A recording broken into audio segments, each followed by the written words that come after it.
നാഗമൊക്കെ വളർത്തി ഫാഷൻ മാത്രം അച്ഛനെ എന്തുവാടി ഈ നഖ ഞാൻ വെട്ടിക്കളയണേ ഇത്ര വൃത്തിയാണ്. അതെ അച്ഛൻ വിളിച്ചിരുന്നു, രവിയേട്ടന് അത്രയിടം വരെ പോവാൻ തരയാവോ എന്ന് ചോദിച്ചു. മണി ഇങ്ങനെയൊക്കെ പറയണേ, സാധാരണ കൊണ്ട് പറഞ്ഞില്ലേന്നല്ലേ?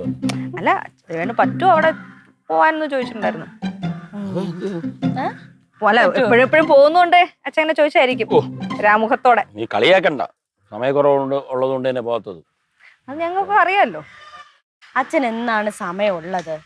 അച്ഛന്റെ വീട്ടിൽ പോണെന്ന് പറഞ്ഞാലോ അമ്മയുടെ വീട്ടിൽ പോണെന്ന് പറഞ്ഞാലോ അച്ഛന് ഇന്ന് വരെ ഇല്ലാത്ത ഒരു തിരക്കായിരിക്കും അച്ഛന്റെ ബാങ്കിൽ. എന്ത് വെച്ചാ രവിയേട്ടാ, ലോകത്തെ ബാങ്കിൽ ജോലി ചെയ്യുന്ന രവിയേട്ട മാത്രമൊന്നുമല്ല, ഒരുപാട് പേരുണ്ട്, ലക്ഷക്കണക്കിന് ആൾക്കാരുണ്ട്. അവരൊക്കെ അവരെ വീട്ടിലൊക്കെ പോവാറുണ്ട് കേട്ടോ. എന്തോന്നും മണി ഇത്, നിങ്ങളൊക്കെ ബാങ്കിലെ കാര്യം വളരെ നിസ്സാരമായിട്ട് കാണുന്നോണ്ടാണ്. ഇതേ കണക്കൊന്നും കൃത്യമായിട്ടൊക്കെ നോക്കണം. അതുപോലെ ഓരോ വർക്കും അതുപോലെ സൂക്ഷ്മമായിട്ട് നോക്കിയില്ലെങ്കിലേ പണി കിട്ടും. അങ്ങോട്ടും മാറാൻ പാടില്ല. അതൊക്കെ എല്ലാവർക്കും അറിയാന്നുള്ള കാര്യമല്ലേ? അതല്ലേ ഞാൻ പറയുന്നത്, വീട്ടിലെ കാര്യങ്ങളോട് നോക്കണം. ബാങ്ക് ജോലി മാത്രമല്ല, നമുക്ക് നമ്മുടേതായ പേഴ്സണൽ റെസ്പോൺസിബിലിറ്റീസ് ഉണ്ട്. അതുകൊണ്ട് അച്ഛൻ വിളിച്ചെന്തിന്? അല്ല അത് വിളിച്ചതെന്ന് വെച്ചാ അപ്പൊ മാങ്ങ അടത്ത്, അപ്പൊ നല്ല മറ്റേ വരിക്ക മാങ്ങയൊക്കെ എടുത്ത് മാറ്റി വെച്ചേക്കണം, പഴിപ്പിക്കാൻ പറ്റണത്. കുറച്ച് തേങ്ങ അടത്തിട്ടേക്കണം, എല്ലാം കൂടെ എടുത്തോണ്ട് വരാനായിട്ട്. മാങ്ങയോ മറ്റേ നമ്മളിങ്ങനെ ഓട്ടൊക്കെ ഇട്ടിട്ട് ഇങ്ങനെ ഉറിഞ്ചുറിഞ്ചു മാങ്ങ, അത് തേൻതുപ്പി. സമയമില്ല സത്യം പറഞ്ഞ. ഞാൻ എന്തായാലും രവിയേട്ടന് സമയമില്ല, മണിക്കൂട്ടൻ ചേട്ടൻ്റെ അടുത്ത് എല്ലാം കൂടെ കൊടുത്തു വിടാനായിട്ട് പറഞ്ഞിട്ടുണ്ട്. ഓഹോ, ഇതൊക്കെ പറഞ്ഞ് സെറ്റിൽ ആയതിനു ശേഷമാണ് എന്റെ അടുത്ത് പറയണത് അച്ഛൻ വിളിച്ചിരുന്നു അഭിപ്രായം ചോദിക്കുന്നത് അല്ലേ? അല്ല ഇനി എങ്ങാനും പറയണത് കേട്ടിട്ട് വീട് വരെ പോവാൻ മണി എന്നൊരു ഡിസിഷൻ വല്ലതും വന്നാലോ എന്ന് കരുതി ഒരു ട്രയൽ നോക്കിയത്. അല്ല മണി, നമുക്കേ ഒന്ന് പോണം അച്ഛൻ്റെ അടുത്തൊക്കെ പോയി ഒരു ദിവസം അവിടെ നിന്ന്. അതുപോലെ വീട്ടിലും പോണം, അമ്മയും ചിന്നുവിനെയൊക്കെ ഒന്ന് കാണണം. കേട്ടിരിക്കണോ?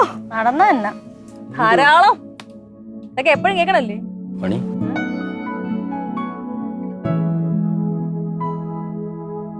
ഒരു വിഷയക്കാരൻ വരുന്നു. 10 രൂപ എടുത്തോണ്ട് കൊടുത്തു. ചെല്ലു മോളെ, അച്ഛന്റെ പേഴ്സിൽ നിന്ന് എടുത്തോണ്ട് വാ. ചെല്ല്. നടക്കാനൊന്നും വയ്യ കേട്ടോ.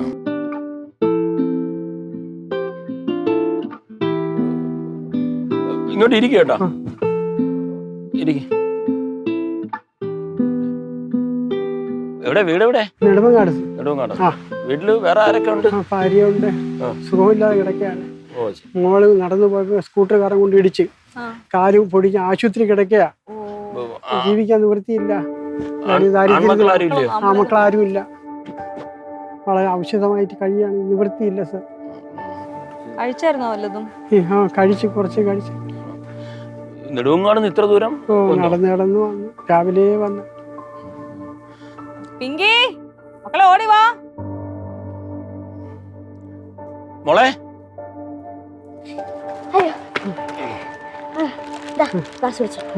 വെള്ളം കുടി. മതി മോളെ, മതിയോ? മതി മോളെ.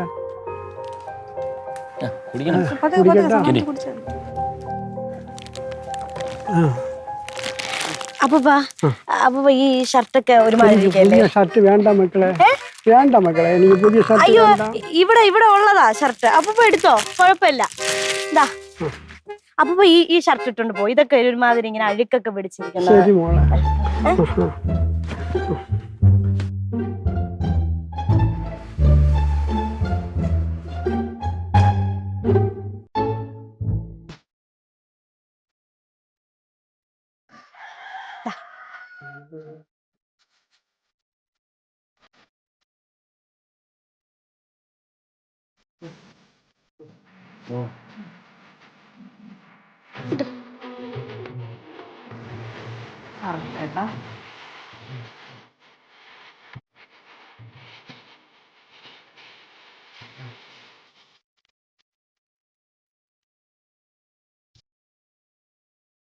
ഇഷ്ടപ്പെട്ടോ ഷർട്ട്?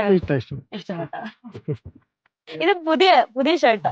എന്റെ ജീവിതത്തിൽ ആദ്യമായിട്ടാണ് ഒരു പുതിയ ഷർട്ട് ഇടുന്നത്.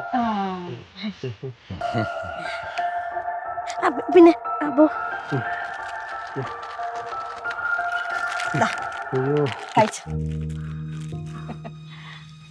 ശരി. എന്തോന്നു?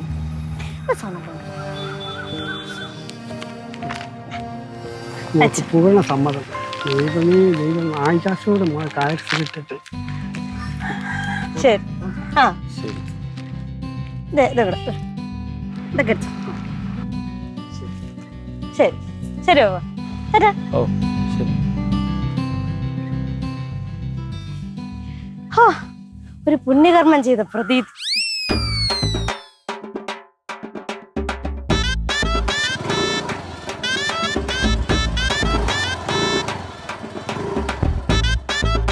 പണി